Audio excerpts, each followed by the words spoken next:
बसमध्ये बाजूच्या सीटवर एक तरुण आणि एक मुलगी एकमेकांसोबत असं काही. पुढच्या स्टॉपवर तो तरुण बसमधून उतरला. ती मुलगी एकटी सीटवर होती. नंतर मी तिच्याजवळ गेलो आणि तिच्यासोबत, नमस्कार मित्रांनो, स्वागत आहे तुमचं आमच्या चॅनलमध्ये. तुम्ही जर अजून आमचं चॅनल सबस्क्राईब केलं नसेल तर प्लीज चॅनलला सबस्क्राईब नक्की करा. खूप दिवसानंतर मी बसमधून प्रवास करत होतो आणि प्रवास करताना घडलेला प्रसंग मी तुम्हाला या कथेमधून सांगणार आहे. मला जवळपास 300 किलोमीटरचा प्रवास करायचा होता. मी बसमध्ये बसलो. बसमध्ये काहीच गर्दी नव्हती. माझ्या मागचे 4-5 सीट रिकामेच होते आणि माझ्या शेजारच्या सीटवर एक सुंदर मुलगी बसली होती. मी विचार केला की तिच्याजवळ जाऊन बसावं.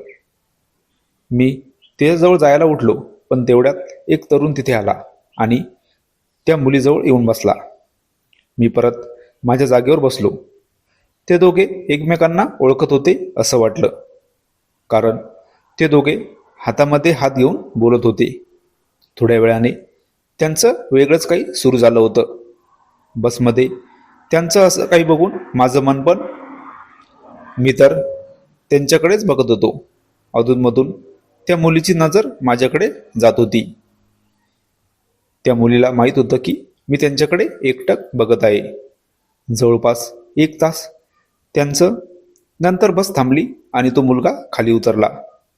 मला वाटलं की तो काही घेण्यासाठी उतरला असेल, पण तो परत बसमध्ये आला नाही आणि बस सुरू झाली. आता ती मुलगी एकटीच होती. अजून पण मी तिच्याकडे एकटक बघत होतो आणि ती पण माझ्याकडे बघू लागली. मी लगेच तिच्या सीटवर गेलो. तिला मी विचारलं तो तरुण कोण होता. ती थोडी लाजली आणि म्हणाली, तुला काय करायचं, कोणी असो. मी तिला म्हणालो, पण तू तर त्याच्यासोबत का तसं. ती मुलगी म्हणाली, अरे मी काही करेन, तुला काय करायचं आहे. थोड्या वेळाने तिला झोप लागली आणि मी तिला त्या मुलासारखं, माझ्या मनात थोडी पण भीती नव्हती. मी तर तिला असं काही.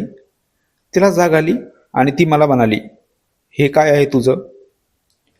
ती रागाने सीटवरून उठली आणि पुढे जाऊन बसली.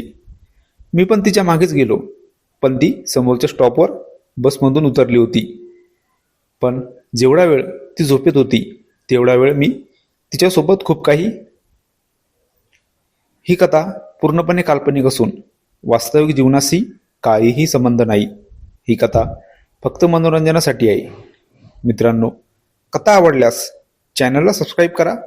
धन्यवाद.